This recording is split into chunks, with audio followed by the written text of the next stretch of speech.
pour une semaine.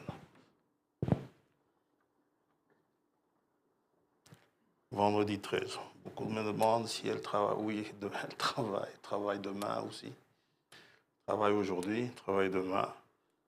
Mais demain, elle travaille le matin.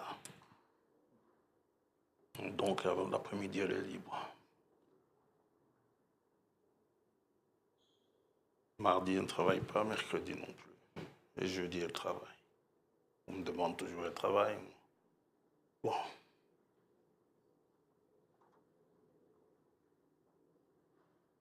Sinon, vous allez bien? Amen. Vous êtes là? Amen. Il y a quelqu'un dans la salle? Amen. Il y a des chrétiens dans la salle. Amen. Pas venu ici pour dormir, hein?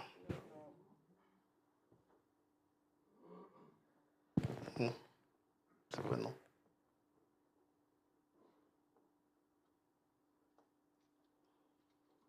Père Céleste, nous venons à toi en cet instant, te disant merci pour la grâce que tu nous fais de pouvoir nous réunir ce matin, d'être de ce côté-ci du temps, non pas pour y faire n'importe quoi, mais pour que nous puissions nous préparer cette merveilleuse vie que tu nous as annoncée, qui nous attend. Une vie où il n'y a pas de maladie, il n'y a pas de cancer, il n'y a pas de tuberculose, il n'y a pas de diabète, il n'y a pas d'hypertension. Oh, une vie où il n'y a pas de guerre, il n'y a pas de famine, de catastrophe et toutes ces choses, où chacun vit sous son figuier, où chacun est en paix, où personne n'aura peur de la bête féroce, mais vivant dans une félicité, la félicité de la création, oh, telle que tu l'as faite, oh Dieu, en harmonie, Seigneur, où tout s'entendait, mais un intrus est venu, a tout chamboulé, mais tu as promis de restaurer ce qui était au commencement. Nous te remercions pour cette promesse et nous vivons en fonction de cela, car nous pensons que la vie que tu nous promets est de loin meilleure à celle que nous vivons ici en cet instant. Mais en attendant, donne-nous la force, donne-nous les moyens de pouvoir, surtout cet esprit d'obéissance, afin que nous puissions être instruits de toi pour savoir comment y arriver, afin de vivre éternellement à tes côtés. Que ceux qui sont destinés à la vie éternelle, que tu leur annonces les paroles de la vie éternelle. Nous te demandons de nous pardonner nos péchés. Nous te remercions que les bien-aimés qui ont voyagé sont bien arrivés. Nous te remercions aussi pour les voyages prévus. Que ta grâce et ta paix soient avec nous. Que soient avec eux également. Et que tu nous assistes, Seigneur, alors que nous allons ouvrir ce livre qui nous demande aussi une révélation de ta part pour pouvoir comprendre ce qui est dit. Ces mystères qui sont là, ces choses écrites en parabole, nous te demandons simplement, comme les disciples autrefois, nous ne voulons pas faire trop des intelligents sur la terre, mais ce que nous voulons, c'est venir à tes pieds, t'écouter toi-même, nous annoncer ces choses. Ô Dieu, qui échappent aux sages et aux intelligents. Sois béni, Père, que ton nom soit loué. Au nom de Jésus-Christ, notre Seigneur, nous t'avons prié. Amen. Amen. Nous allons parler encore ce matin de ces types, ces ombres que Dieu nous donne depuis le commencement, des choses qui nous parlent de Jésus-Christ. Depuis le début jusqu'à la fin. Il s'agit de Jésus-Christ. Il est le sujet principal de la Bible. Il est le thème principal de la Bible. Si on y voit quelqu'un d'autre, c'est qu'on a loupé le message. Alors, que ce soit les rois, que ce soit les prophètes, que ce soit les sacrificateurs, qu'importe, toutes ces onctions de l'Ancien Testament nous parlent de la véritable onction tombée sur Jésus-Christ, faite à Jésus-Christ, c'est le seul qui ait les trois onctions en même temps, c'est-à-dire au roi, au sacrificateur et aussi prophète. Les autres, comme Moïse ou David ou d'autres, soit ils ont deux onctions, soit une, mais jamais les trois. Le seul qui a les trois, c'est Jésus-Christ. Et nous allons entamer donc la lecture ce matin. Le sujet, on était dans David la semaine passée, on va y rester. C'est très vaste avec David. On va lire dans 1 Roi chapitre 11.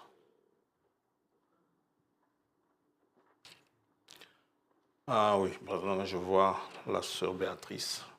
Elle m'a demandé de vous dire si vous êtes fatigué d'amener les enfants, n'est-ce pas, répétition de chanter. Dites-le lui, alors, comme ça, on n'organise plus. Hier, les enfants, il y avait peut-être juste deux, il n'y avait personne. Mais les programmes ont été faits de manière à ce que les enfants puissent répéter. Et ce qui est dommage, c'est que les enfants aiment ça. Mais si vous les en privez, c'est dommage. Voilà.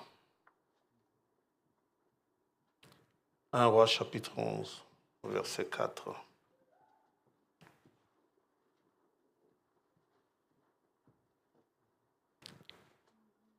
À l'époque de la vieillesse de Salomon, ces femmes inclinèrent son cœur vers d'autres dieux. Donc, la vieillesse de Salomon, c'est le déclin. Et son cœur ne fut point tout entier à l'Éternel son Dieu, comme l'avait été le cœur de David son père. Salomon alla après Astarté, divinité des Sidoniens, et après Milcom, l'abomination des Ammonites. Et Salomon fit ce qui est mal aux yeux de l'Éternel, et il ne suivit point pleinement l'Éternel comme David son père. Amen.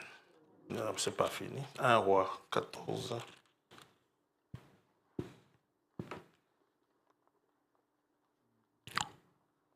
On a lu tout cela dimanche passé. Verset 7. Va, dis à Jéroboam. Ainsi parle l'Éternel, le Dieu d'Israël. Je t'ai élevé du milieu du peuple. Je t'ai établi chef de mon peuple d'Israël. J'ai arraché le royaume de la maison de David et je te l'ai donné. Et tu n'as pas été comme mon serviteur David, qui a observé mes commandements et qui a marché après moi de tout son cœur, ne faisant que ce qui est droit à mes yeux. Tu as agi plus mal que tous ceux qui ont été avant toi. Tu es allé te faire d'autres dieux et des images de métal fondu pour m'irriter, et tu m'as rejeté derrière ton dos. Amen. Que Dieu bénisse sa parole. Pouvons nous asseoir.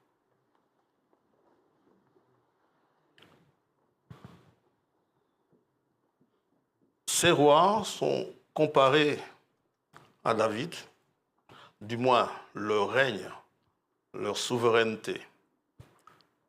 Dieu attendait de ces rois, s'il attendait de ces rois dans l'Ancien Testament, il attendait une observation de la parole pour diriger les pays qui lui ont été confiés.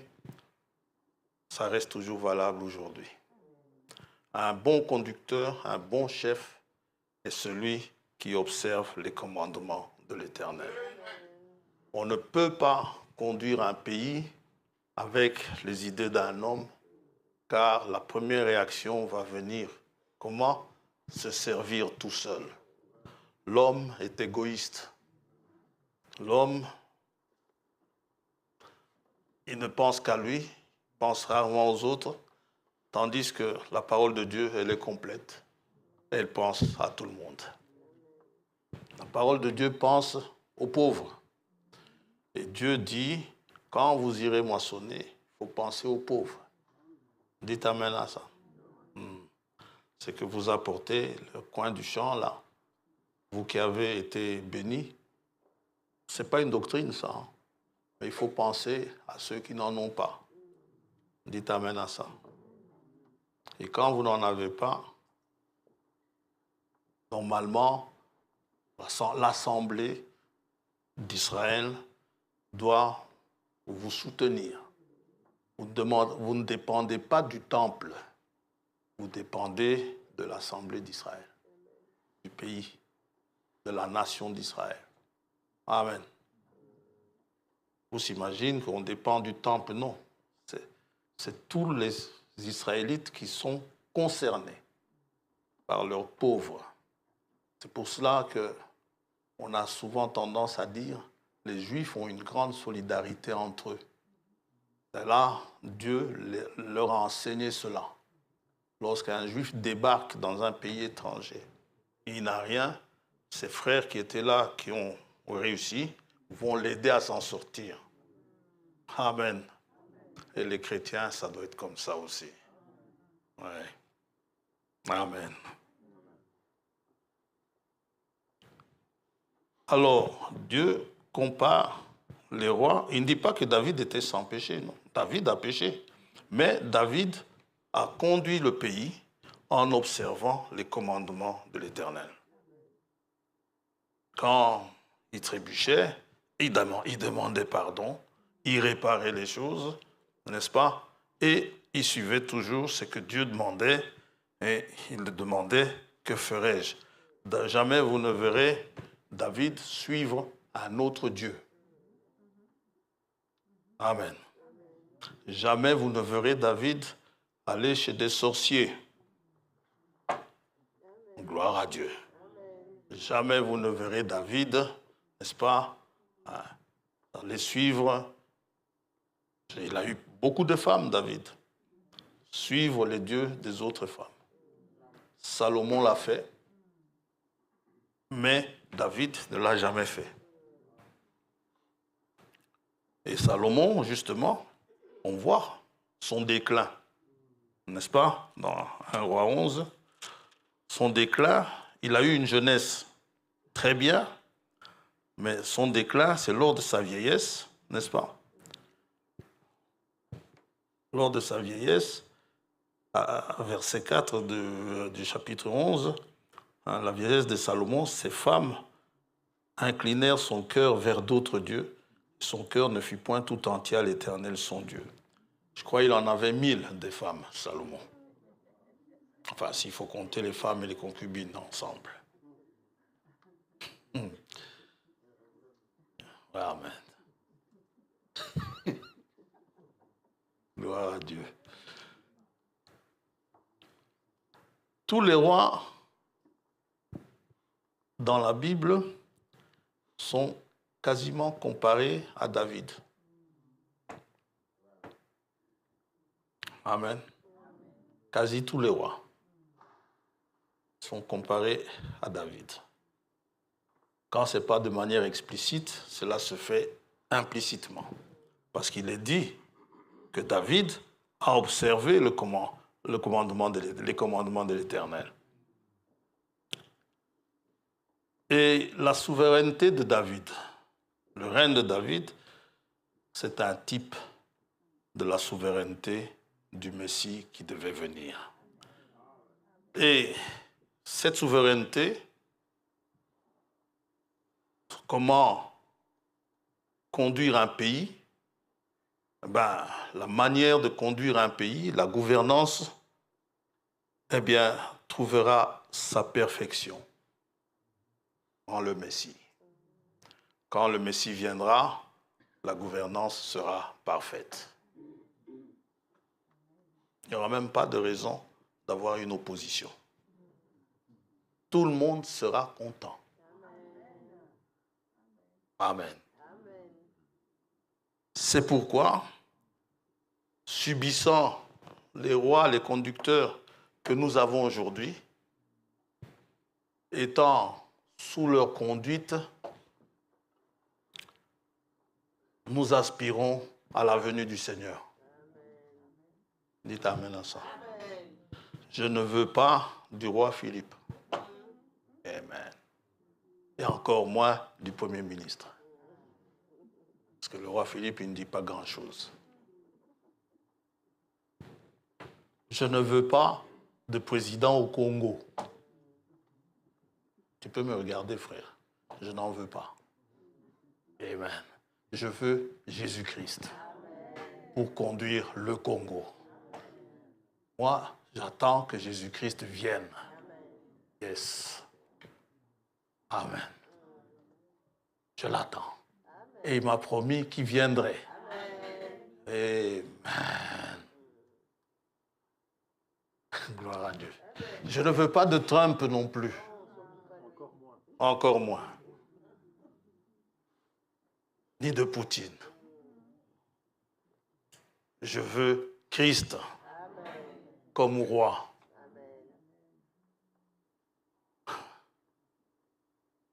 Gloire à Dieu. Gloire à Dieu. Vous savez, quand Christ viendra,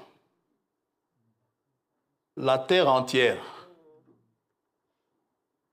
tous les dirigeants du monde entier, les Poutine et tout ce que vous voulez, ils iront lui demander conseil. Amen. Comment conduire un pays? Ésaïe chapitre 2.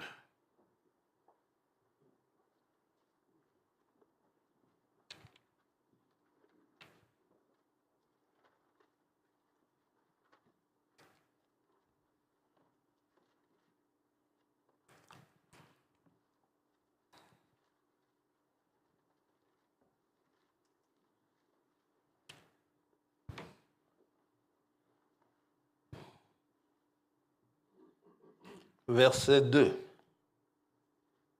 Il arrivera dans la suite des temps. On expliquera ça, c'est quoi la suite des temps. Que la montagne de la maison de l'Éternel sera fondée sur le sommet des montagnes, qu'elle s'élèvera par-dessus les collines, et que toutes les nations, dites amen à ça. Si le Congo est une nation, frère, eh bien, le Congo également. Toutes les nations y afflueront. Des peuples s'y rendront en foule et diront, venez et montons à la montagne de l'Éternel, à la maison du Dieu de Jacob, afin qu'il nous enseigne ses voies. Dites amen à ça. Parce que moi, Trump, je ne sais pas comment conduire un pays. Que Jésus-Christ m'enseigne comment le faire. Et que nous marchions dans ses sentiers. Car de Sion sortira la loi. Amen. Et de Jérusalem la parole de l'Éternel. Il sera le juge des nations, l'arbitre d'un grand nombre de peuples. Son arbitrage sera correct. C'est le Dieu de justice. De leurs glaives, ils forgeront des royaux. Dites amen à ça. Et pas des missiles ou des drones. Et de leurs lances, des serpes. Une nation ne tirera plus l'épée contre une autre. Amen. Vous qui cherchez la paix. Les accords de paix, là, c'est nul. Gloire à Dieu. Et l'on n'apprendra plus la guerre.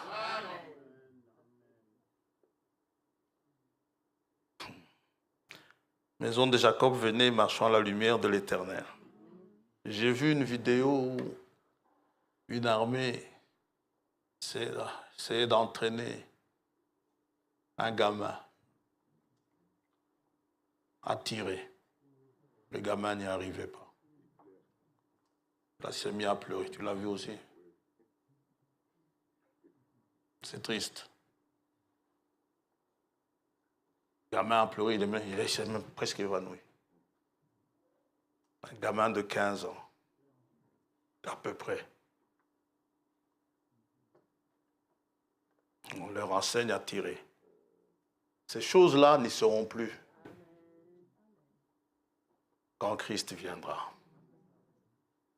sont des images tristes à voir et malheureuses. Il n'y aura donc plus d'armes à feu. Il n'y aura plus d'armes nucléaires quand il viendra. Il n'y aura plus de missiles. Les Satan 2, il n'y aura plus. Ni des bombes biologiques ou chimiques. Il n'y en aura plus. Ça veut dire quoi? Ça veut dire que des maladies comme le Covid, ça n'existera pas. Dites Amen à ça. Amen. J'aime ce royaume. J'attends ce royaume. Nous tous, mon frère. Nous attendons ce royaume. Nous aspirons à ce royaume. Tout ce que ces gens nous racontent avant des élections, c'est des mensonges. Quand ils y arrivent, ils font tout à fait autre chose. Il n'y aura plus de requêtes du genre « Priez pour ma collègue, mon collègue atteint du cancer ». Parce que notre roi, la guérison sera sous ses ailes. Malachie, chapitre 4.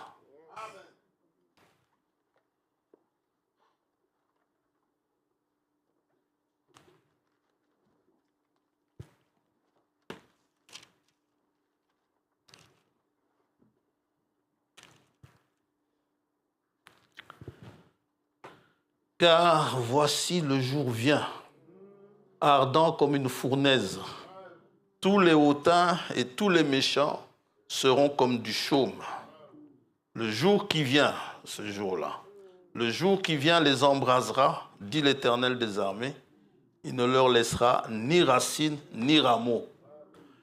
Mais pour vous qui craignez mon nom, se lèvera le soleil de la justice et la guérison sera sous ses ailes. Vous sortirez et vous sauterez comme les veaux d'une étable et vous foulerez les méchants car ils seront comme de la cendre sous la plante de vos pieds au jour que je prépare, dit l'Éternel des armées. Maintenant, si vous sautez ça, vous allez au verset 5, vous allez voir, avant que le jour de l'Éternel arrive. Non, revenons encore un peu en arrière. Ne sautez pas le verset 4. Le verset 4 dit, « Souvenez-vous de la loi de Moïse, mon serviteur, auquel j'ai prescrit en Horeb pour tout Israël. » Souvenez-vous d'abord de la loi de Moïse. Souvenez-vous de ça. Des préceptes et des ordonnances. Alors maintenant, promesse, voici, je vous enverrai Élie, le prophète, avant que le jour de l'Éternel arrive, ce jour grand et redoutable. Amen. Il ramènera le cœur des pères à leurs enfants et le cœur des enfants à leurs pères, de peur que je ne vienne frapper le pays d'interdit. Tous les rois que l'on voit dans la Bible, leur règne est comparé à celui de David. David étant quasiment un modèle. On peut encore en prendre d'autres, si on a le temps. 1 Roi 15.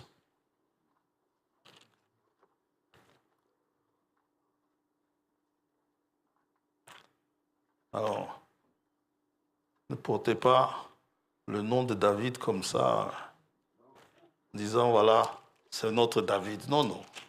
Regardez d'abord s'il observe pleinement les lois de l'Éternel. 1 Roi 15, verset 3.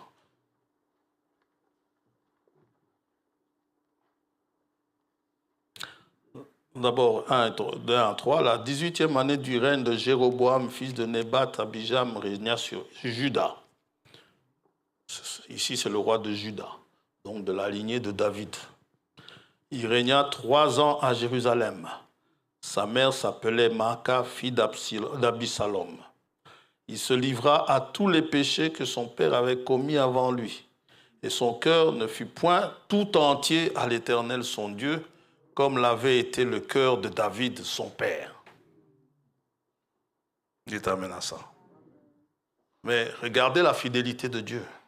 Mais à cause de David, l'Éternel, son Dieu, lui donna une lampe à Jérusalem en établissant son fils après lui et en laissant subsister Jérusalem. Dieu tient ses promesses même aux morts. Des promesses faites à quelqu'un, la personne meurt, Dieu n'abandonne pas la promesse. La promesse, elle demeure. Les grâces qu'il a faites à David, elles sont toujours valables aujourd'hui.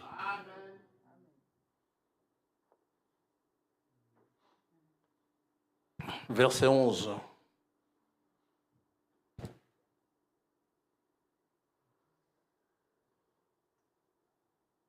Verset 9. La 20e année de Jéroboam, roi d'Israël, Asa régna sur Juda. Il régna 41 ans à Jérusalem. Sa mère s'appelait Maaka, fille d'Abissalom. Asa fit ce qui est droit aux yeux de l'Éternel, comme David son père. Amen. Première chose, il ôta du pays les prostituées. Dites amen à ça. Et quand vous regardez prostituées, c'est au masculin. Ça veut dire, comme le masculin l'emporte, il y avait et du masculin et du féminin. Tous ces prostituées-là, out. Et il fit disparaître toutes les idoles que ses pères avaient faites. Et Macron, il viendra et vous dira, chez nous, on fait ça. Eh bien, tu es un mauvais roi. Et même, il enleva la dignité de reine à Maaka, sa mère. Sa mère, hein? Pourquoi? Parce qu'elle avait fait une idole pour Astarté. Amen. Quand il faut choisir entre père et mère et Jésus-Christ et Dieu, Asa a choisi Dieu. Sa mère, eh bien, il enlève à sa mère, il dit, tu es indigne d'être reine. Tu n'es pas reine. La dignité de reine à Maaka, sa mère, parce qu'elle avait fait une idole pour Astarté. Asa a bâti son idole et la brûla au torrent de Sédon. Bon, il y a quand même un mais. Mais les hauts lieux ne disparurent point, quoique le cœur d'Asa ait été en entier à l'Éternel pendant toute sa vie. Et il y a le comme David son père au verset 11. Amen. Vous en voulez encore un? Allez, on prend un dernier pour la route. Et on est plein. 2 Rois 18.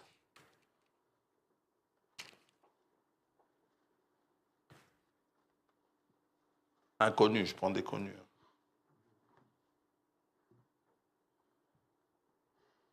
Verset 1er. La 3e année d'Osée, fils d'Éla, roi d'Israël. Ézéchias, on connaît Ézéchias, n'est-ce pas? C'est celui qui a dit, le vivant, c'est celui qui te loue. Ézéchias, fils d'Akaz, roi de Juda, régna. Il avait 25 ans lorsqu'il devint roi. Et il régna 29 ans à Jérusalem. Sa mère s'appelait Abi, fille de Zacharie. Il fit ce qui est droit aux yeux de l'Éternel, entièrement comme avait fait David son père. Il fit disparaître les hauts lieux, brisa les statues, abattit les idoles et mit en pièces le serpent d'airain que Moïse avait fait. Ah, et pourtant c'est Moïse qui l'a élevé, ce serpent d'airain. Ah. Amen. Mais les gens en ont fait une idole. C'était devenu, les catholiques appelleraient ça une relique. Dites amen à ça. C'est-à-dire une pièce que Moïse avait touchée ou que Moïse a fait faire. Eh bien, comme c'est devenu une idole, les gens allaient adorer le serpent d'airain. Eh bien, il a enlevé cela. Car les enfants d'Israël avaient jusqu'alors brûlé des parfums devant lui. Brûler des parfums, c'est prier. Hein? On l'appelait Nehushtan. Ce Dieu-là, il avait un nom bizarre. Qui fait que, c'est pour cela qu'ici, il n'y a pas de photos. Des photos avec la colonne de feu. Ce sont des photos authentiques. Ce qui est montré, c'est authentique. On ne met rien qui pourrait vous pousser à venir vous agenouiller devant et commencer à adorer. Dites amen à ça. Parce que lorsqu'on en met, j'ai été une fois interpellé, hein. Comment est-ce qu'il n'y a pas de photo du prophète ici? Non, frère. Si on met ça là, il y en a qui vont commencer à adorer. Il y en a qui ont déjà dit, moi, je dois ma vie à celui-là. Moi, ce n'est pas à celui-là que je dois ma vie à celui qui est monté. Gloire à Dieu.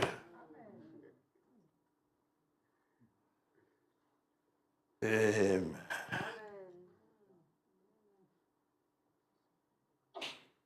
David était donc le type même du roi qui doit venir. Et même, ce roi qui doit venir, parfois, on lui a fait porter le nom de David. Ézéchiel 34. On lui a donné le nom de David.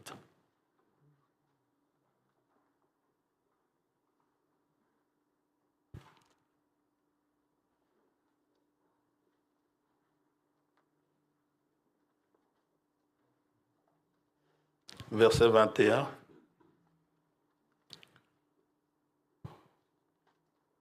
Il parle au berger, au mauvais berger, au mauvais conducteur d'assemblée.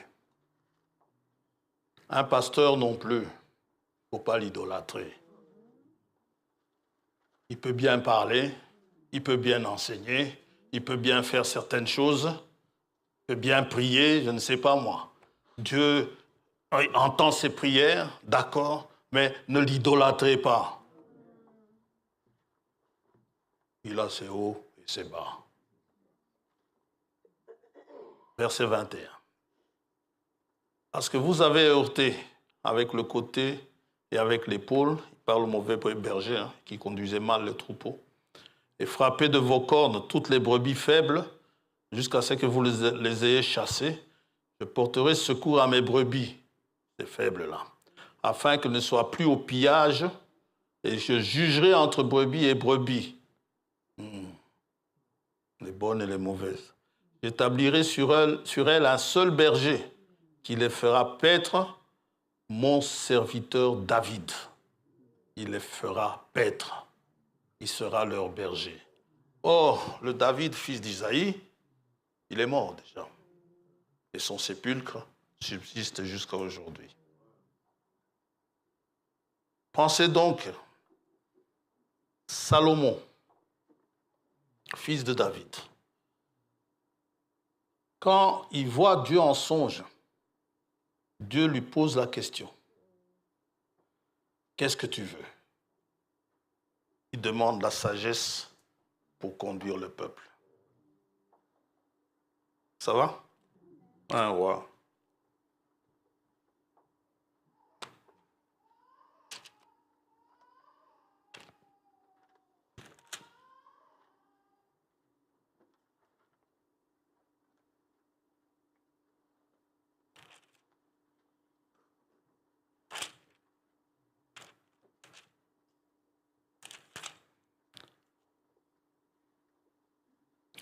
Chapitre 3, pardon.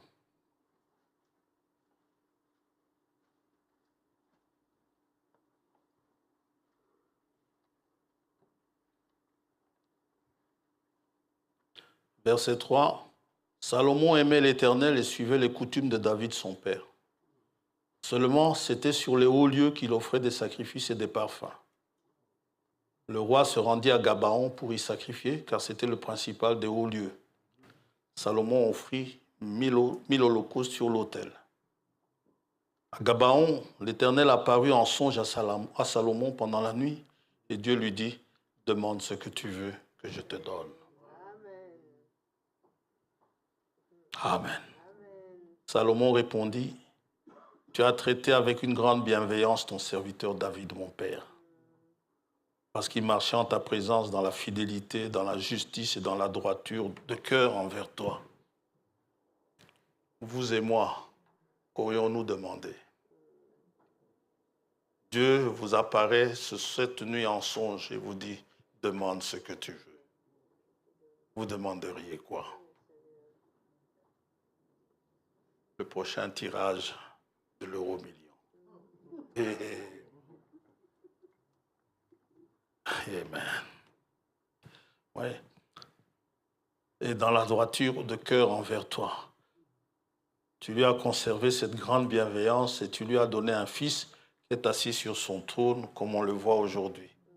Ou alors, vous demanderiez, il y a Jones qui est mon ennemi, rabat-le.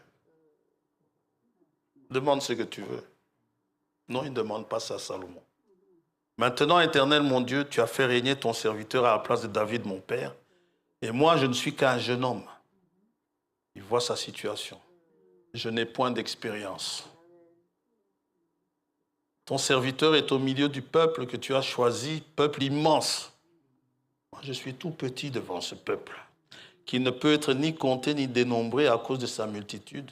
Accorde donc à ton serviteur un cœur intelligent pour juger ton peuple, pour discerner le bien et le mal, car qui pourrait juger ton peuple, ce peuple si nombreux? Tu es en train de parler de Christ là. Hein? Amen. Pour conduire avec un cœur intelligent un peuple, discerner le bien et le mal, vous voyez bien de qui on parle. Cette demande de Salomon plut au Seigneur. Et Dieu lui dit, puisque c'est là ce que tu demandes, puisque tu ne demandes pour toi ni une longue vie, ni les richesses, vous l'avez dit, hein, l'euro-million, ni la mort de tes ennemis, et que tu demandes de l'intelligence pour exercer la justice, voici, j'agirai selon ta parole. Il faut savoir ce que vous demandez. Il faut demander ce qui est convenable. Et comment le faire? Romains 8 nous dit, à l'Esprit de Dieu, avec des soupirs inexprimables. C'est ce qui est convenable de demander. Alors maintenant, demandez d'abord le royaume des cieux, le reste vous sera donné par des cieux. Et c'était exactement ça. Alors Dieu lui dit maintenant, au-dessus de ça, en outre, verset 13, je te donnerai ce que tu n'as pas demandé. Dites amen à ça. Des richesses et de la gloire, de telle sorte qu'il n'y aura pendant toute ta vie aucun roi qui soit ton pareil. Et si tu marches dans mes voies en observant mes lois et mes commandements comme l'a fait David ton père, vous voyez, c'est ce que David a fait, hein? Je prolongerai tes jours. Amen. J'aime ça. Et l'Esprit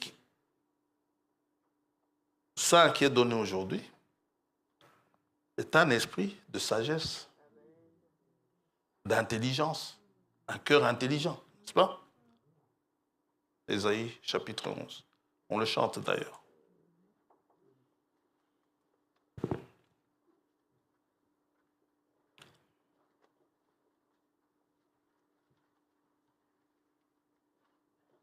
Verset 1er. Puis un rameau sortira du tronc d'Isaïe.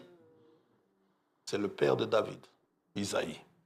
Et un rejeton naîtra de ses racines. L'Esprit de l'Éternel reposera sur lui.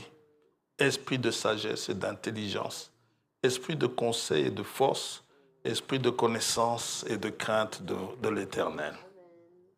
Il respirera la crainte de l'Éternel, il ne jugera point sur l'apparence, il ne prononcera point sur un oui-dire. À peine vous avez entendu, paf, vous jugez. Eh bien non. Et Dieu lui a donné cette sagesse. Dieu lui a donné cette intelligence pour conduire le peuple. À tel point que le règne de Salomon était sans pareil. Et vous savez, Salomon a fait, pendant son règne en tout cas, il y a eu quelque chose, je me demande si ça a jamais existé sur la terre depuis qu'il y a des rois et des présidents. Un roi 10.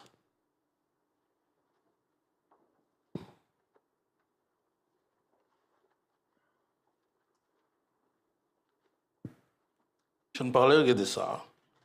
Mais il avait plein de richesses. Vous pouvez lire à partir du verset 14 pour les richesses. Ce n'est pas de ça que je veux parler. Je veux juste montrer ceci.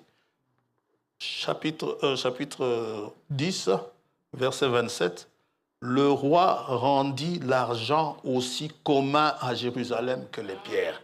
Dites-moi quel est le roi qui a jamais fait ça. Il n'y a pas de fauché dans le royaume de Salomon.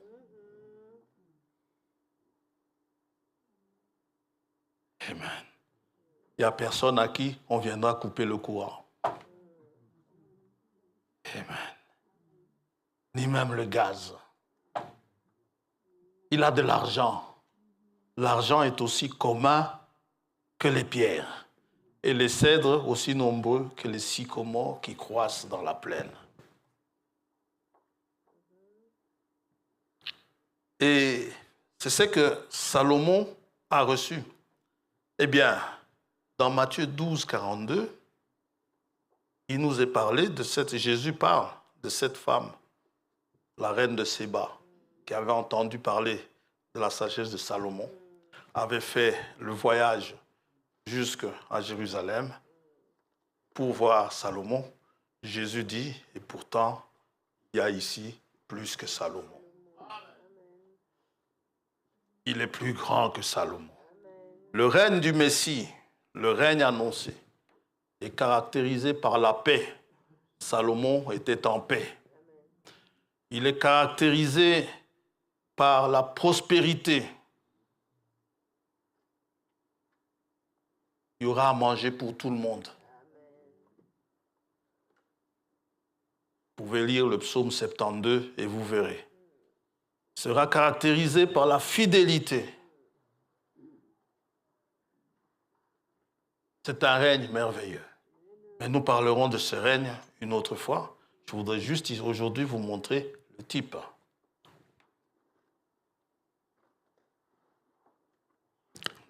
David est aussi un libérateur.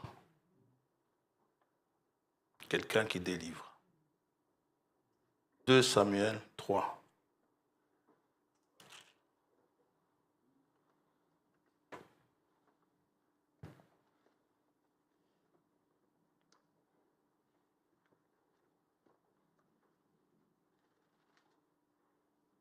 Abner, verset 17, pardon. Abner, c'était un officier de Saül qui a retourné sa veste pendant que Saül et David étaient en guerre. Bon, Saül ne supportait pas que David soit populaire. Il lui cherchait problème. Si vous regardez le verset 1er, la guerre dura longtemps entre la maison de Saül et la maison de David. Abner a changé de camp. Il est allé voir David. Abner eut un entretien avec les anciens d'Israël et leur dit, « Vous désiriez autrefois avoir David pour roi. Établissez-le maintenant, car l'Éternel a dit de lui, « C'est par David mon serviteur que je délivrerai mon peuple d'Israël de la main des Philistins et de la main de tous ses ennemis. » C'était un libérateur. Et nous intitulerons le sujet ce matin, c'est par David que je délivrerai mon peuple. On va laisser ça comme ça. C'est par David, n'est-ce pas, que Dieu délivrera son peuple. Est-ce que vous savez que c'est une prophétie? C'est prophétique du Messie. Il délivrera son peuple de la main des Philistins. Les Philistins sont les ancêtres des Palestiniens. Amen. Les Palestiniens viennent de la Philistie. C'est un problème pour les Israélites, les Palestiniens. Jusqu'aujourd'hui. Pas dit les Israéliens, pour les Israélites. Enfin, pour tout Israël. C'est un énorme problème, les Palestiniens. Netanyahou, il pensait tous les exterminer, les autres. Il ne les a pas tous exterminés. Il a dû reprendre les bombardements il n'y a pas longtemps. Et il ne les exterminera jamais tous. Il pourra lâcher autant de bombes qu'il voudra. Il n'arrivera pas à les anéantir. On verra pourquoi. Donc c'est par David que je délivrerai mon peuple d'Israël de la main des Philistins. David a laissé des Philistins. Je vous disais, c'était une prophétie. Jérémie reprend cela. Dans Jérémie 30, peut-être pas la même phrase, mais c'est la même chose. Où Dieu dit ceci.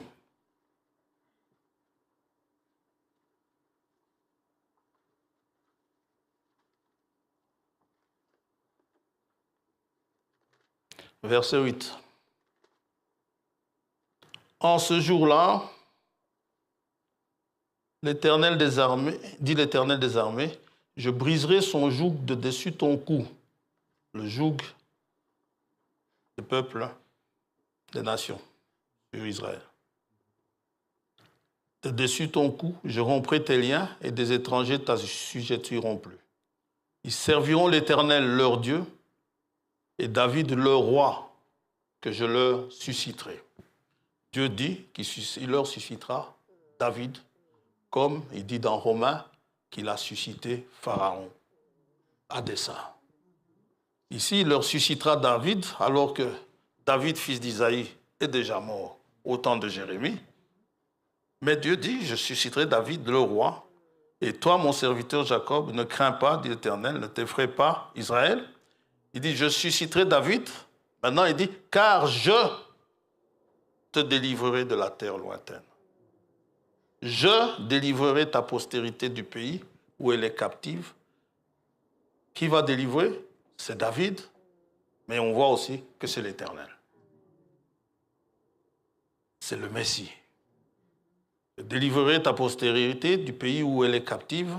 Jacob reviendra, il jouira du repos et de la tranquillité, et il n'y aura personne pour le troubler. Amen.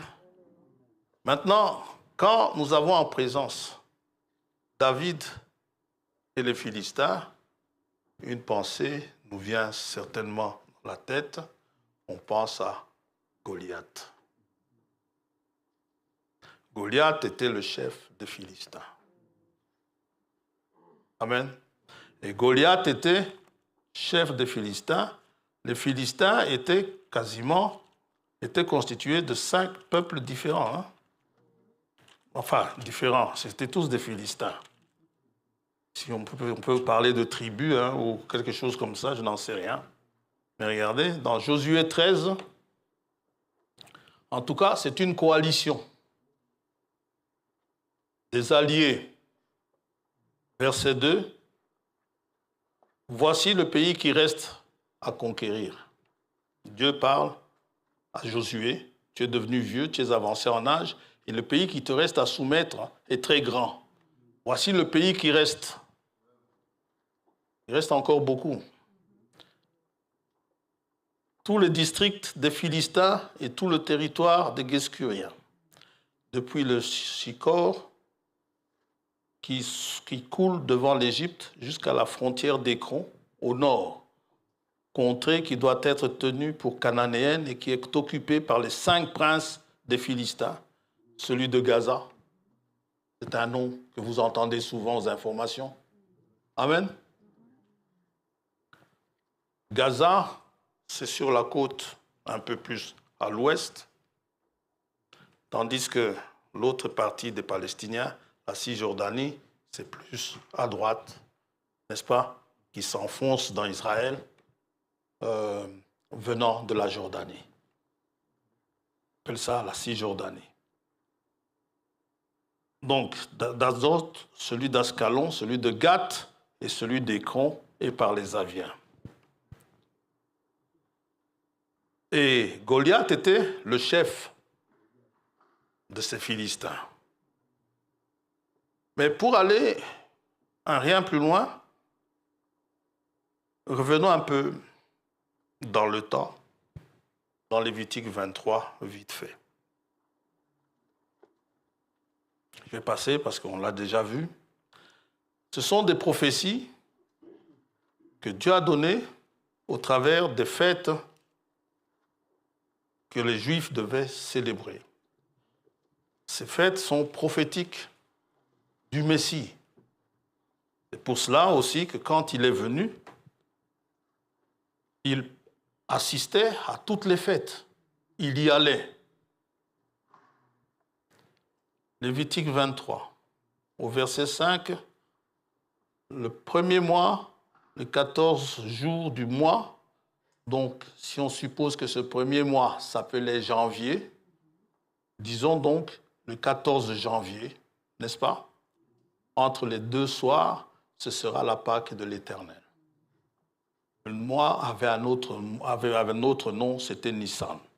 Mais pour ne pas vous compliquer, vous êtes habitués avec les appellations romaines, gardons les appellations romaines et vous transposez cela dans la saison qu'il faut.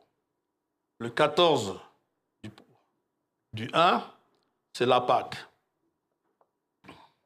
C'était la première fête. Et Paul nous dit que la Pâque a trouvé son accomplissement en Christ. Dans Lévitique 23, elle est prophétique, cette Pâque. Dans Matthieu 26, 27, nous avons l'accomplissement, 27, 28, mais Paul donne la confirmation dans 1 Corinthiens chapitre 5.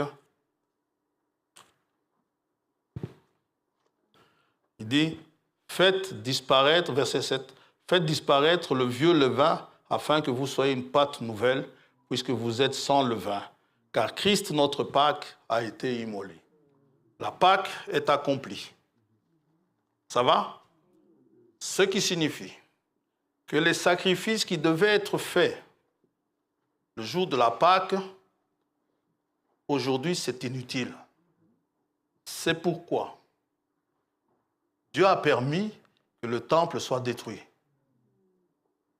C'est pourquoi, lorsque le voile a été déchiré, quand la vraie Pâque a été accomplie,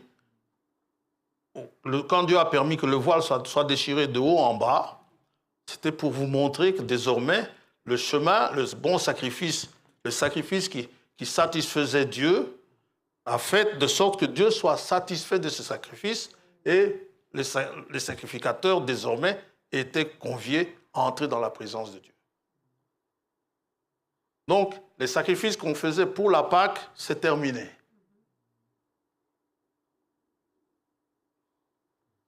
Les Juifs sont malheureux aujourd'hui, ceux qui n'ont pas cru en Jésus-Christ. Ce qui fait, ils essayent. Il y a un Juif, j'avais lu quelque part, un Juif qui disait, ils essayent de combler cela en offrant des volailles, des poules ou des canards ou quelque chose comme ça. Non. Quand Dieu dit un taureau, c'est un taureau. Quand Dieu dit une brebis, c'est une brebis. Quand Dieu dit, je ne sais pas, un bouc, c'est un bouc. Pour la Pâque, c'est fini, c'est accompli. Au verset 6, toujours dans Lévitique 23, regardez Lévitique 23.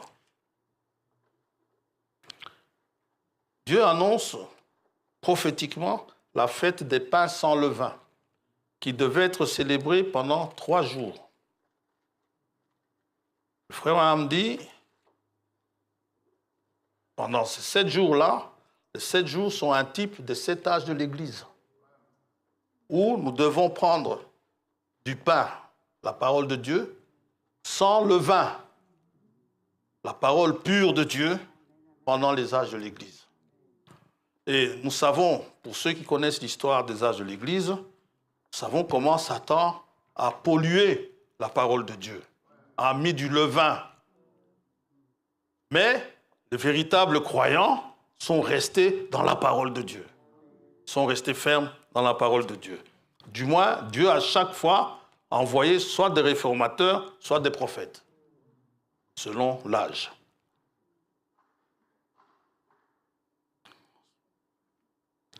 Au verset, on passe. Ça s'accomplissait pendant 7 jours. Dès le lendemain, la Pâque, c'est le 14, le 15, c'est le lendemain, Pendant 7 jours, c'est jusqu'au 22. Ça va? Jusqu'au 21. Alors, au verset 9, à partir du 14, fiston, à partir du 14, vous attendez le sabbat. Le 15, c'est déjà un sabbat aussi. C'est un jour où, si vous regardez, on ne peut pas faire d'œuvre servile. Le 15, le 15e jour. Ça va? Verset 7, vous aurez une sainte convocation, vous ne ferez aucune œuvre servile. Vous attendez le sabbat, le samedi. Et en ce sabbat-là, vous devez venir, n'est-ce pas, avec une gerbe, avec les prémices de la moisson, de votre moisson. Quand vous regardez la Pâque des Juifs, telle que Dieu a donné le calendrier, ceux qui ont une Bible Scofield peuvent voir, il y a le calendrier juif qui sont donnés, le calendrier juif qui est donné, les mois, les différents mois qui sont là, et la Pâque tombe toujours, la Pâque juive tombe toujours un mercredi. Amen. Mercredi, le jeudi, c'est un sabbat. Vous attendez le vendredi. Le samedi, c'est un sabbat. Pas d'œuvre servile. Le lendemain du sabbat, le dimanche. La Pâque catholique tombe toujours un dimanche. Les catholiques nous parlent, pour la Pâque, des catholiques, nous parlent de la résurrection. La Pâque juive nous parle de l'immolation. La Pâque catholique nous parle de la résurrection.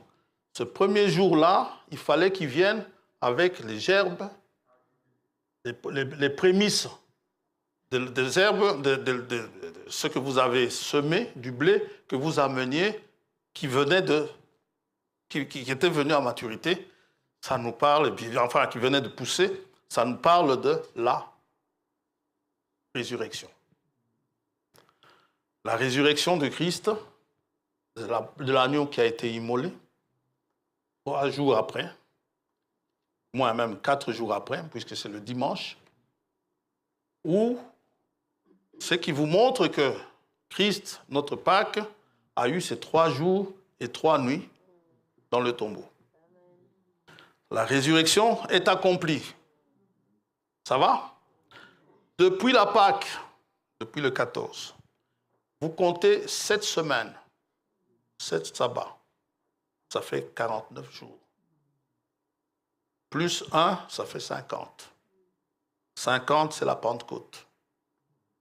Verset 15, il y a la prophétie de la Pentecôte. Depuis le lendemain du sabbat, du jour où vous apporterez la gerbe qui sera agitée de côté et d'autre, vous compterez 7 semaines entières. Vous compterez 50 jours jusqu'au lendemain du 7e sabbat. Tout à l'heure, j'ai dit à partir du 14 et à partir du 17. Vous compterez 50 jours jusqu'au lendemain du 7e sabbat, donc 50 jours après la résurrection, et vous ferez à l'Éternel une offrande nouvelle. Amen. Vous apporterez de vos demeures 2 pains pour qu'ils soient agités de côté et d'autre, et ainsi de suite. La gerbe agitée. C'est la résurrection du Seigneur. Maintenant, ça, c'est la Pentecôte.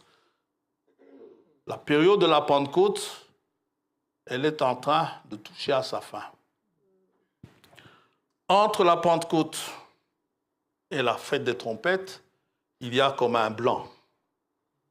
Rien.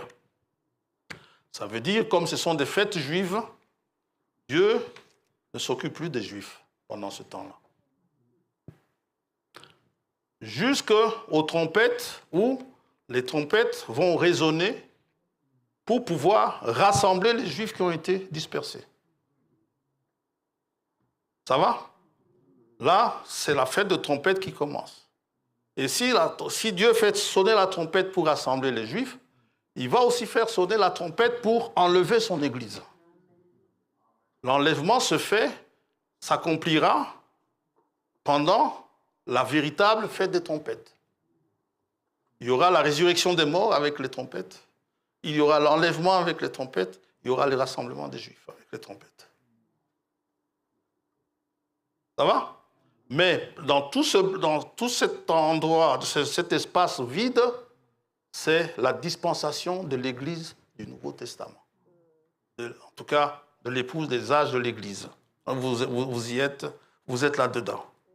Vous arrivez jusque-là, et tant que l'épouse est encore là, eh ben, on se dit que cette fête n'est pas encore entièrement accomplie.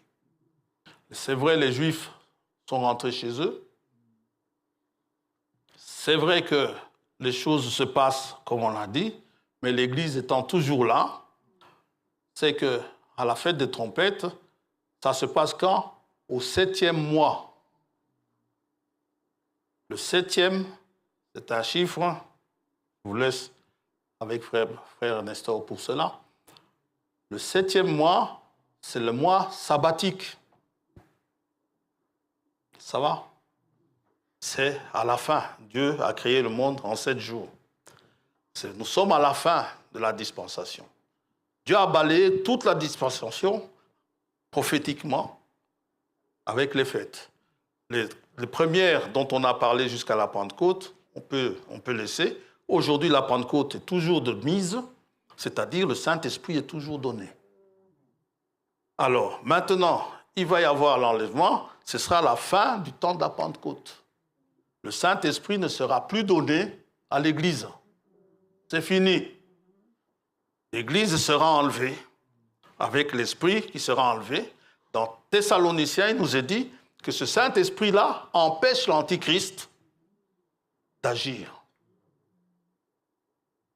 Ça va? Et comme il empêche d'agir, eh bien, tant qu'il n'agit pas, tant que le Saint-Esprit est là, l'Antichrist ne peut pas faire ce qu'il veut faire ouvertement. Il est empêché par le Saint-Esprit.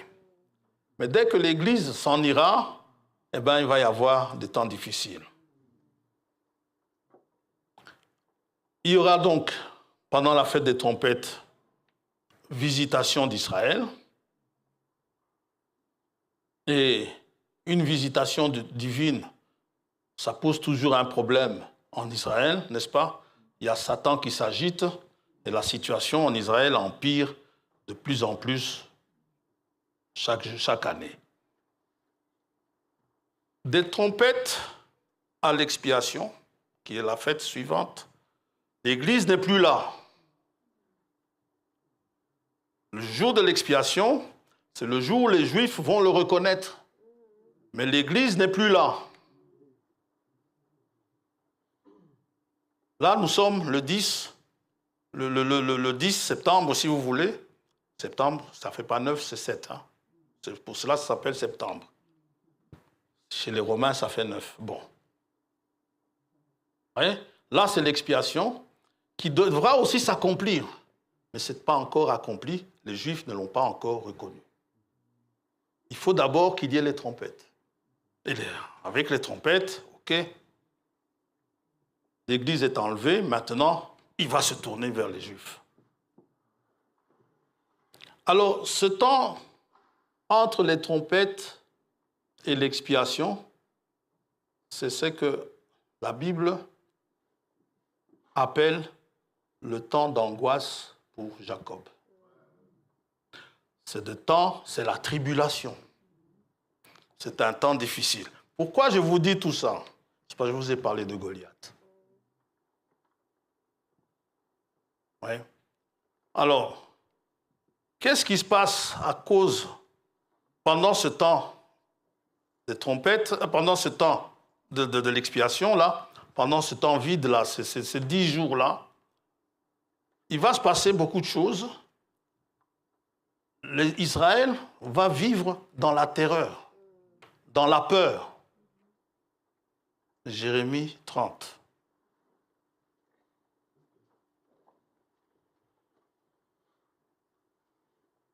Verset 2. Ainsi parle l'Éternel, le Dieu d'Israël, écris dans un livre toutes les paroles que je t'ai dites. Voici les jours viennent, dit l'Éternel, où je ramènerai les captifs de mon peuple d'Israël et de Juda, dit l'Éternel. Je les ramènerai dans le pays que j'ai donné à leur père et ils le posséderont. Ce sont ici les paroles que l'Éternel a prononcées sur Israël et sur Juda, sur les deux royaumes. Ainsi par l'Éternel, nous entendons des cris d'effroi. C'est l'épouvante, ce n'est pas la paix. Ça ne va pas en Israël. Quand on vous dit, faites tout pour être enlevé, il y a des temps difficiles qui viendront. Informez-vous et regardez si un homme enfante. C'est un temps comparé à un temps de douleur d'enfantement.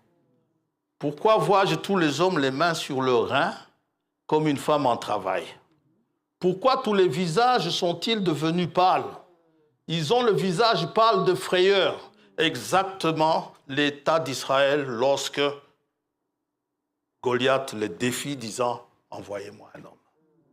Ils sont dans la peur, ils sont dans l'épouvante et ils n'arrivent pas. Et personne n'ose faire un pas. Il dit, Goliath leur dit, ça ne sert à rien de se battre. Il y aura des morts inutiles. Alors, qu'est-ce que nous allons faire? Envoyez-moi un homme, et cet homme, je me battrai avec lui. S'il me bat, on sera vos esclaves. Si je le bats, vous serez nos esclaves. Comme ça, il n'y aura qu'un seul mort au lieu de plusieurs. Et Israël va regarder Goliath. Goliath, imposant comme il est, va semer la panique. Tout Israël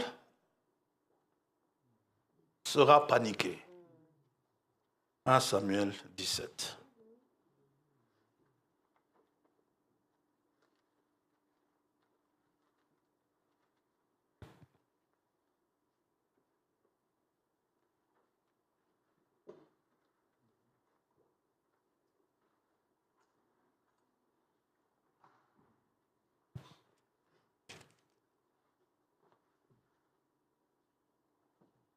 Verset 3. Les Philistins étaient vers la montagne d'un côté, Israël était vers la montagne de l'autre côté. La vallée les séparait. Un homme sortit alors du camp des Philistins et s'avança entre les deux armées. Il se nommait Goliath, il était de Gath et il avait une taille de 6 coudées et un empan. Israël était un peuple conduit par Dieu. Mais les Philistins ne croyaient pas au Dieu d'Israël. Et pourtant, du temps de Samson, il y a eu aussi ce problème avec les Philistins. Du temps de Samson, Samson, à cause de sa désobéissance, Dieu avait permis aux Philistins de battre Israël. Ils ont battu Israël et ils ont pris l'arche de Dieu qu'ils ont amenée chez eux. Ils l'ont mis à côté de leur Dieu. Et leur Dieu a été terrassé par l'arche. Et les Philistins ne croyaient pas trop, un peu comme dans le monde aujourd'hui, dans les nations, ne croyaient pas trop au Dieu d'Israël. Et les Philistins, donc, ils sont venus en guerre contre eux. Josué n'aurait pas dû les laisser, les Philistins. Mais il les a laissés, c'était dans le plan de Dieu. Et Goliath va se présenter avec des armes qui étaient, comment dirais-je, des armes dissuasives. Hein? Quand Israël regardait le javelot de Goliath, Israël tremblait. Quand Israël regardait l'armure de Goliath, Israël tremblait. Quand Israël regardait les mains de Goliath, Israël tremblait. Et c'est exactement ça. Aujourd'hui, quand l'esprit qui était dans Goliath fait bouger les choses, le monde entier tremble. Quand ça va agiter Poutine un petit peu, les gens se posent la question, est-ce qu'il va pousser le bouton? tout le monde tremble. L'Iran fait ses recherches, les Américains essaient de les en empêcher, ils ne les en empêcheront pas. Ils n'y arriveront pas. Ils essaieront de bombarder comme ils voudront. Trump est en train de menacer. Pour le moment, ils sont en train de se disputer. Mais ça ne marchera pas. Ils pourront bombarder, mais l'Iran, la Bible nous montre dans Ézéchiel 38, l'Iran, la Perse, reste toujours bien présente. Et les Philistins vont attendre qu'Israël envoie cet homme pour se battre avec Goliath. Qui va se battre contre Poutine? Poutine a menacé le monde entier ici, avant d'envahir l'Ukraine. Il a dit, celui qui osera se mettre en travers de mon chemin, il verra le feu descendre chez lui. Macron a voulu parler un peu, il a dit à Macron, chez toi, 3 minutes. En 3 minutes, tu auras quelque chose. Et il s'est moqué même des armes des Européens. Il dit, vos armes, ça ne nous fera aucun mal. On sait comment contrer vos armes. Alors, à chaque défilé militaire, Poutine nous montre combien il est fort. Avec son pote, le Chinois, hein, ils savent gonfler les muscles. Et quand je vous ai dit Goliath, il était de Gath. Goliath était chef de 5 tribus, de 5 princes de Philistins. C'était une coalition. Ce sont les nations. C'est un type de nation. Et Gath, il était de Gath. Gath, ça signifie pressoir. Là où on va presser, si c'est des raisins, c'est une cuve où on allait presser les raisins. Et pour faire couler le jus. Alors, quand Jésus revient à sa seconde venue, il va défaire Satan et son armée en foulant justement la cuve de vin. C'est ainsi que c'est Jésus-Christ qui viendra pour délivrer Israël des Philistins. Quand cela, lors de sa deuxième venue, pardon. Et c'est cela que nous lisons dans Apocalypse 19. Vous notez que dans Apocalypse 19, lorsque la guerre est ainsi décrite, c'est juste après les noces de l'agneau. Apocalypse 19.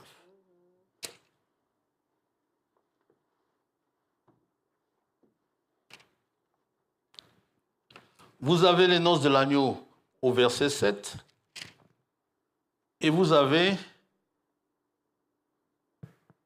sa seconde venue donc en gloire à partir du verset 11.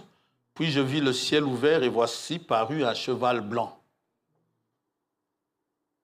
Les musulmans attendent que Mahomet se réveille et il y a un cheval blanc qui l'attend. Parce que bon, pour eux, c'est Mahomet qui vient. C'est leur prophète qui vient. Non, c'est le prophète ici que Dieu a suscité d'entre les peuples d'Israël. Celui qui le montait s'appelle fidèle et véritable, et pas Mahomet. Et il juge et combat avec justice. Ses yeux étaient comme une flamme de feu. Je peux vous le montrer dans Matthieu 17, celui qui a les yeux comme une flamme de feu, ou dans Apocalypse 1er. Sur sa tête étaient plusieurs diadèmes, des couronnes. Il avait un nom écrit que personne ne connaît si ce n'est lui-même. Il était revêtu d'un vêtement teint de sang. Son nom est la parole de Dieu. Amen. Les armées qui sont dans le ciel le suivaient sur des chevaux blancs, revêtus d'un fin lin blanc pur. De sa bouche sortait une épée aiguë, c'est la parole. pas? Hébreux 12, hein? Pour frapper les nations. Il les pètera avec une verge de fer et il foulera la cuve du vin de l'ardente colère du Dieu Tout-Puissant. Autrement dit, il foulera Gath. Dans Gath, Goliath sera foulé. Pour frapper les nations qui sont représentées par Goliath, ça, c'est la bataille d'Armageddon. Quoi, ça se passera dans un lieu appelé Armageddon. Vous pouvez en voir l'annonce déjà dans Apocalypse 16, verset 16, mais la description est ici. C'est la bataille d'Armageddon à partir du verset 17. Cela se passe après l'enlèvement et avant le royaume des cieux, avant l'établissement du royaume. Et quand vous lisez les armes dans 1 Samuel 17, on va bientôt terminer, quand vous lisez dans 1 Samuel 17, vous allez voir que les armes de Goliath sont bien décrites ou sont bien montrées. Le javelot, la lance, le bouclier, l'armure, le casque, toutes ces choses, ça a une signification. Et quand Israël tremblant, n'osant pas avancer, Dieu va faire de sorte qu'Isaïe envoie David pour aller donner de la nourriture à ses frères et d'aller voir comment ça allait là-bas à la guerre. David va arriver en type de Christ pour sauver Israël. Israël va trembler. Tout Israël n'avait plus cette foi qu'il devait avoir. Christ va venir lui-même. Il va venir sans armes humaines. Ses armes à lui, c'est une épée aiguë qui sort de sa bouche. Amen. Il va avoir un fin lin, revêtu d'un fin lin, il a des diadèmes, il vient avec une verge de fer, pour paître. Ce n'est même pas le même genre d'armes que nous avons. Et Saül, si vous regardez toujours dans 1 Samuel 17, Saül va utiliser les mêmes armes que Goliath. Amen. Mais en plus petit. 1 Samuel 17.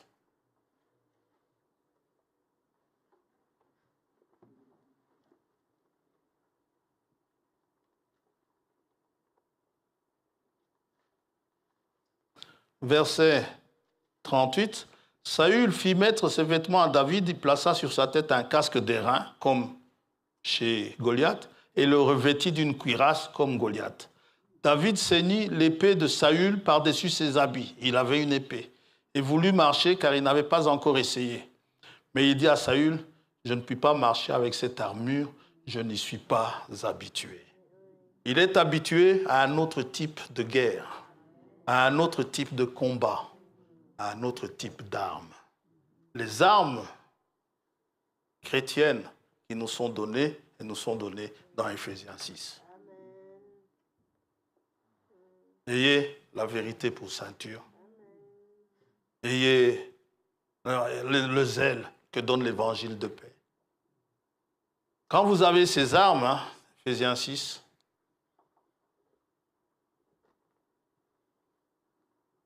avec votre bouclier, vous pouvez éteindre tous les traits enflammés du malin. Vous ne serez pas victime de ces choses. Frère, il m'a traité de. Vous avez un bouclier contre ça. Quand un médisant vient, vous dit que voilà, tu sais qu'un tel a dit ceci, cela sur toi. Si vous êtes armé selon Dieu, ça va frapper, rebondir et repartir. Par contre, si charnellement, vous êtes toujours dedans, ça va pénétrer le cœur. Il a dit ça. Il m'a traité comme ça. Il m'a fait ça. Ça, c'est charnel. vous en arrivez parfois à des paroles malheureuses entre vous, mais les armes que Dieu nous propose semblent être des armes de faibles. D'ailleurs, qu'est-ce qui se passe? Goliath va mépriser David. Il va dire, vous m'envoyez un jeune homme avec un bâton. Je ne suis pas un chien. Cette arme, c'est pour les chiens. Ce n'est pas pour moi, Goliath. Mais les armes qu'il avait, ça ne semble, même aux yeux de Saül, ça ne semblait pas être efficace, mais c'est aussi également lorsque cela est prêché, vous disant, tu as fait ça, frère, laisse tomber, bénis-le. Ça semble être une arme de faible. Et pourtant, c'est une bombe atomique contre Satan. C'est que beaucoup ne savent pas. Donc, ils sont là, il dit ceci, verset 11, « Revêtez-vous de toutes les armes de Dieu, afin de pouvoir tenir ferme contre les ruses du diable. Car nous n'avons pas à lutter contre la chair et le sang, mais contre les dominations, contre les autorités, contre les princes de ce monde de ténèbres, contre les esprits méchants dans les lieux célestes. C'est pourquoi prenez toutes les armes de Dieu, afin de pouvoir résister dans le mauvais jour et tenir ferme après avoir tout surmonté. Tenez donc ferme, ayez à vos reins la vérité pour ceinture et revêtez la cuirasse de la justice. Mettez pour chaussure à vos pieds le zèle que donne l'Évangile. Donc vous vous revêtez de justice, vous chaussez du zèle. Prenez par-dessus tout cela le bouclier de la foi avec lequel vous pourrez éteindre, pas quelques, mais tous les traits enflammés du malin. Satan ne peut rien contre vous. Prenez aussi le casque du salut. Mais ne prenez pas foi à toute chose, à tout ce qu'on vous raconte. Passez un peu au-dessus de cela. Glorifiez Dieu pour cela. Et Saül, quand il va vouloir habiller David, donc, écoute, si tu injurie-le aussi. S'il te tape, tape-le aussi. S'il frappe l'épée, frappe aussi avec ton épée. David dit, non, moi, je ne suis pas habitué à ça. Jésus a dit, si on vous gifle à gauche, tendez la droite.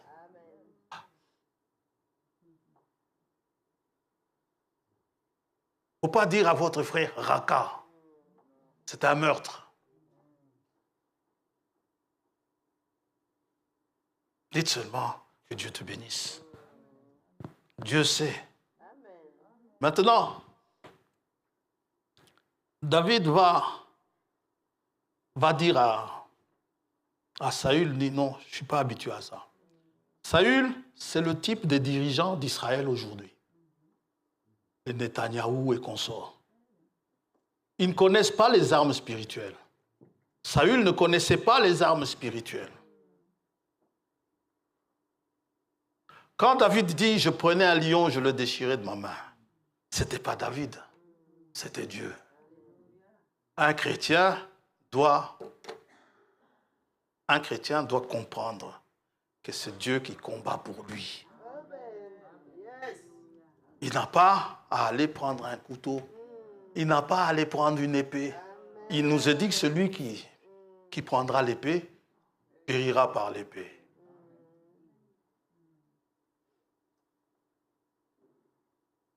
C'est pourquoi nous avons besoin de la foi, de la connaissance, de la patience, de la tempérance. Nous avons besoin de ces choses, que ces choses soient notre lot, nos qualités à nous. Pour cela, il faut être vraiment rempli du Saint-Esprit, conduit par le Saint-Esprit. Et David va combattre Goliath. Il va dire à Goliath, écoute, toi tu viens, Poutine, tu viens avec ton missile. Tu viens avec tes chars. Tu viens avec ton épée, ton javelot. Moi je viens autrement. On va terminer. 1 Samuel 17.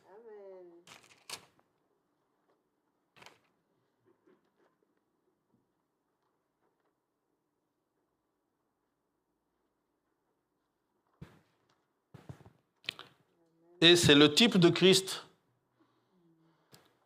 Vous savez, rien que la parole peut consumer un peuple tout entier. Et la parole de Dieu, on ne l'a pas lu dans Éphésiens 6, ça fait aussi partie des armes. Il y a un prophète dans l'Ancien Testament, Élie pour ne pas le citer, n'est-ce pas? Il commandait le feu du ciel. Hein. Il n'avait rien dans la main. Élie vient, on m'a chargé de venir te chercher. Il dit, si je suis un serviteur de Dieu, que le feu descende. Et le feu descendait. Dites amen à ça. Ça, ce sont les enfants de Dieu. Maintenant, vous comprenez aussi pourquoi vous, ce n'est pas encore arrivé. Parce que vous risquez de faire descendre le feu sur n'importe qui. À la première occasion. Amen. 1 Samuel 17.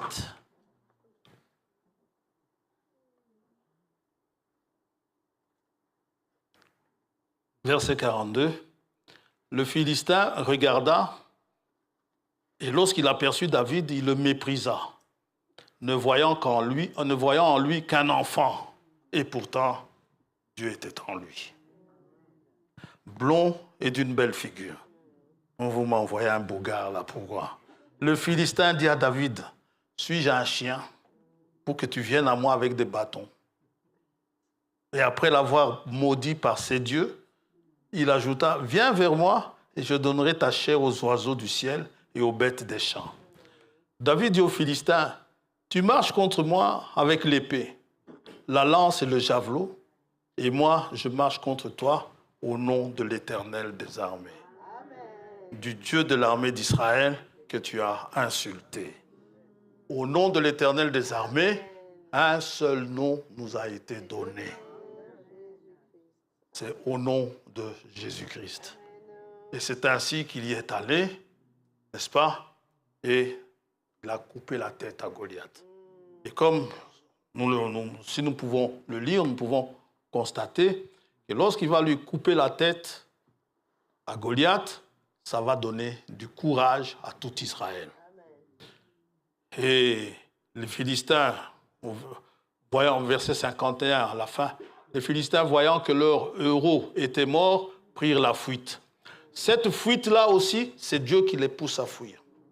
Pourquoi? Maintenant, ils vont fuir jusque là où, qui ça? Josué n'est jamais arrivé. Parce que Josué, avant de mourir, Dieu lui a dit, il te reste encore un grand territoire. Hein, et tu es vieux, donc tu n'arriveras plus à aller prendre tout ça. Et les hommes d'Israël et de Juda poussèrent des cris et allèrent à la poursuite des Philistins jusque dans la vallée et jusqu'aux portes d'Écron. Lisez Josué 13, vous verrez, jusqu'aux portes d'Écron, ça appartenait aux Philistins jusque-là. Les Philistins blessés à mort tombèrent dans le chemin de Scaraïm jusqu'à Gath et jusqu'à Écron. C'était le territoire des Philistins. Désormais, ce territoire, Dieu disait à Josué que ça leur restait à conquérir. Et bien, désormais, maintenant, ce territoire, quand Jésus-Christ viendra, quand David viendra, le David suscité par Dieu, quand il viendra, eh bien, c'est sûr que comment dirais-je, Israël ira jusqu'à Écron. Et avec la promesse qui est toujours valable aujourd'hui, partout où foulera la plante de vos pieds, je vous le donne. Autrement dit, Écron, Gath, Asdod, tous ces territoires-là, désormais, qui vous étaient inaccessibles jusque-là à cause des Philistins, vous pouvez désormais aller y fouler de vos pieds et c'est à vous. Il y a de ces choses qu'on n'a pas encore aujourd'hui. Et pourtant, c'est à nous. Ça se passe aussi dans la guérison. Ça se passe aussi dans la délivrance. Ça se passe aussi dans toutes ces choses qui nous empêchent de marcher. Dieu a dit que c'est à nous. Tout ce que nous avons à faire, c'est y fouler de nos pieds, y mettre la plante de nos pieds. C'est à nous. Quand David, le lion de la tribu de Juda, descendra, qu'est-ce qu'il va faire? Il va poser un pied sur la mer et un pied sur la terre. Il va crier comme un lion, n'est-ce pas? Aujourd'hui, ça pose un problème au sein du message, ce passage-là. Il va poser ses 2 pieds, c'est pour montrer que c'est à lui. Il va, là où Josué n'a pas réussi, David le fera. Là où Saül n'a pas réussi, David l'a fait. David, ok, c'est vrai, Saül, en tant que peuple de Dieu, en tant que chef du peuple de Dieu, Saül en a tué 1000, mais David, 10 000. Gloire à Dieu. C'est vrai, on en a tué quelques-uns, mais on l'a entendu ici, au début. Il y a encore des maladies qui font des ravages. Il y a encore des choses, des problèmes qui font des ravages. Mais toutes ces choses-là, c'est bientôt terminé. Quand David viendra. Maintenant, le fils de David, quand il viendra, vous les fauchés, les habituels fauchés, il rendra l'argent aussi commun que les pierres. Que Dieu vous bénisse. Prions le Seigneur.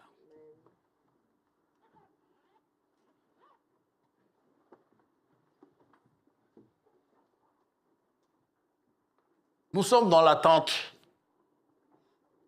du Messie, que le Messie vienne. C'est ce que nous demandons. Nous aspirons à cette venue glorieuse. Le mal qui vous trouble, le mal qui vous accable, qui ne s'en va pas. Les Saül d'aujourd'hui n'arrivent pas à s'en défaire, à vous en défaire, mais le David promis le fera pour vous. Ce que vous n'avez pas conquis, vous le conquérez certainement. La mort et toutes ces choses, notre David à nous a la victoire sur la mort. Prions le Seigneur. Pour que celui qui ressuscite les morts puisse venir, que cette trompette qui les réveillera, les morts en Christ, puisse sonner.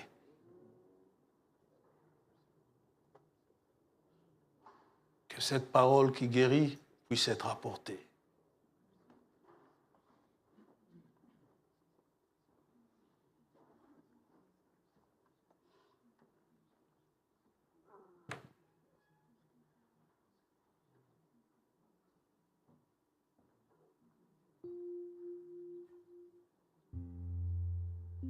Quelle est cette qualité que vous espérez, que vous attendez, que cela s'accomplisse en vous?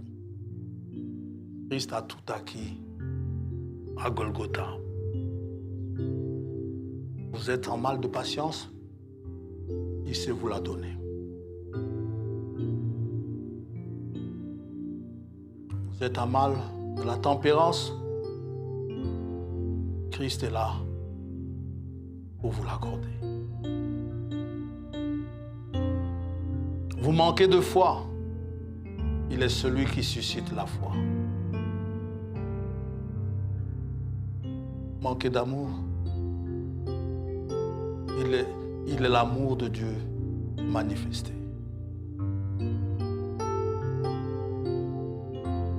C'est lui que nous attendons.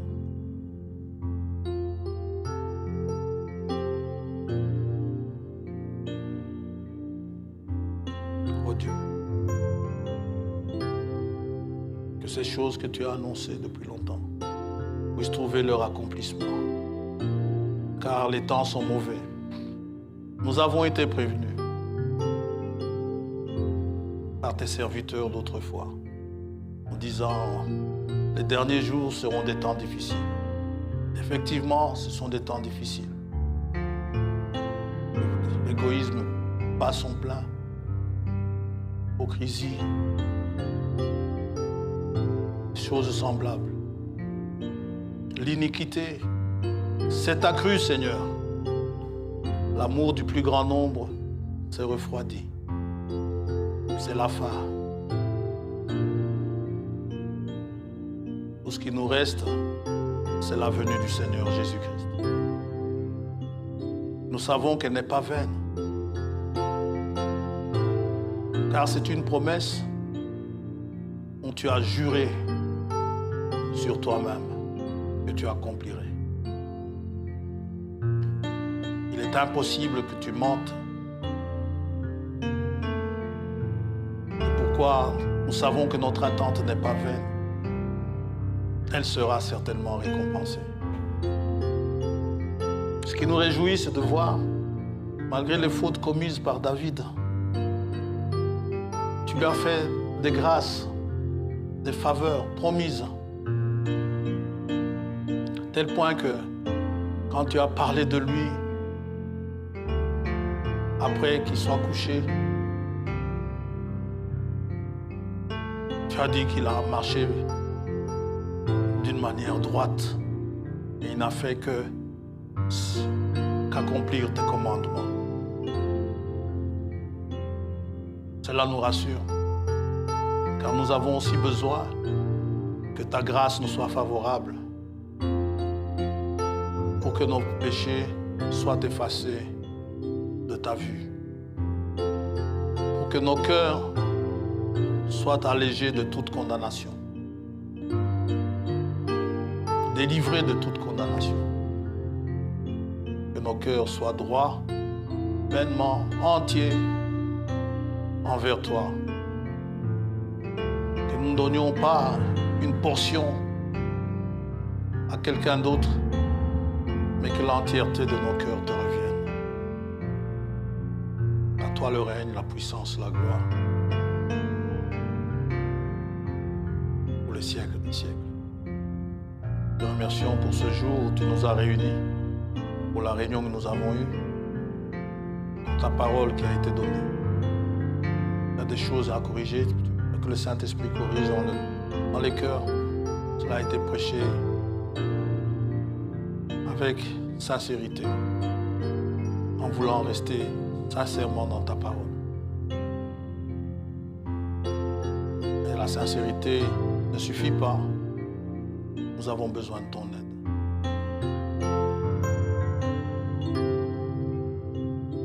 Que tu raccompagnes chacun dans sa maison.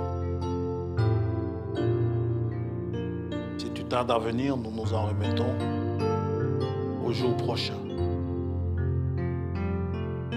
Merci Seigneur pour ta bonté et ta grâce.